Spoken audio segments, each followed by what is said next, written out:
So if Harry Potter was ever locked up in Azkaban and you wonder how he would escape, now you're gonna find out.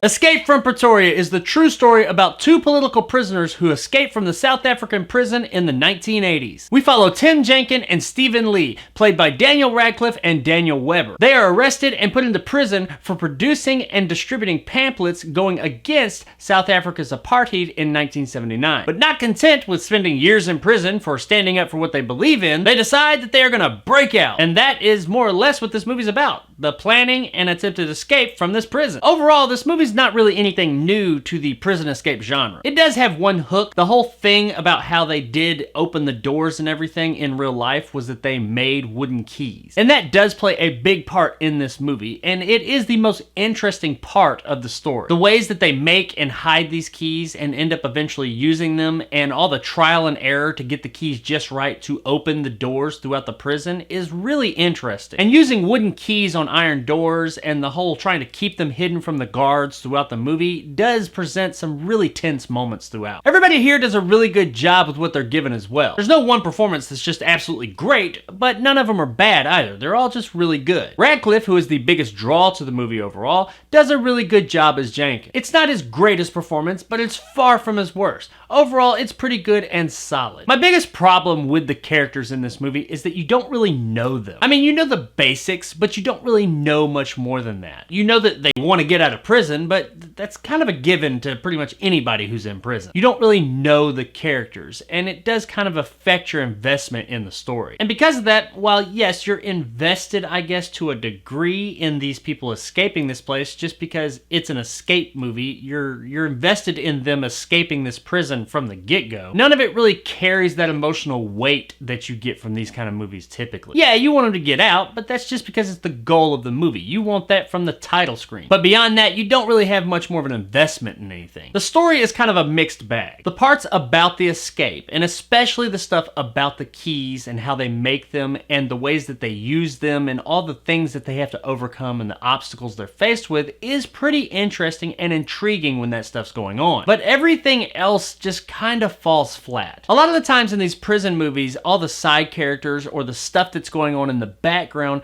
is really interesting and adds to the overall experience. These little things might not be central to the main story, but they do add to the overall experience. But not here. Most of it just kind of falls flat, and you're just wanting it to get back to the stuff about the planning and escape. Whenever they do veer away from that central core of the story, the movie does start to lull. And I think that the main contributing factor there is, like I said, you just don't know any of these people. And since you don't know them, you don't really have much of an investment and care about what's going on besides this interesting thing with the key. And that is unfortunate because I do feel like there's more interesting stuff that went on here. But since there is such a focus on the actual physical escape and not really on anything else, you don't get that here in this movie. I mean, I get it. The movie is called Escape from Pretoria, so it ain't lying to us or anything, but typically you do get a bit more to fill out that 2-hour runtime. Now, when we are focusing on that escape, I will say that the movie does have some tense moments. However, they're not really anything new for this genre. Besides the wooden keys bit,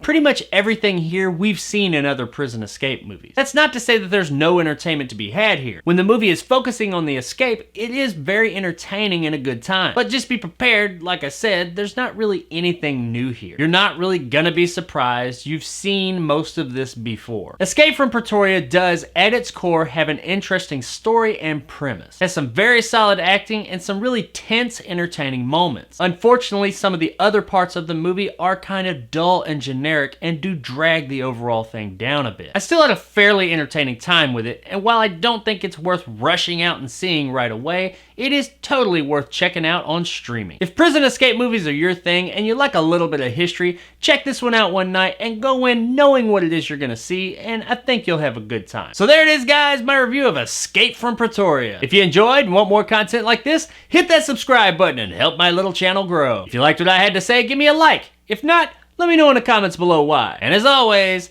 stay sexy, Johannesburg. We've got something. We make keys from wood. Total crazy. I love it.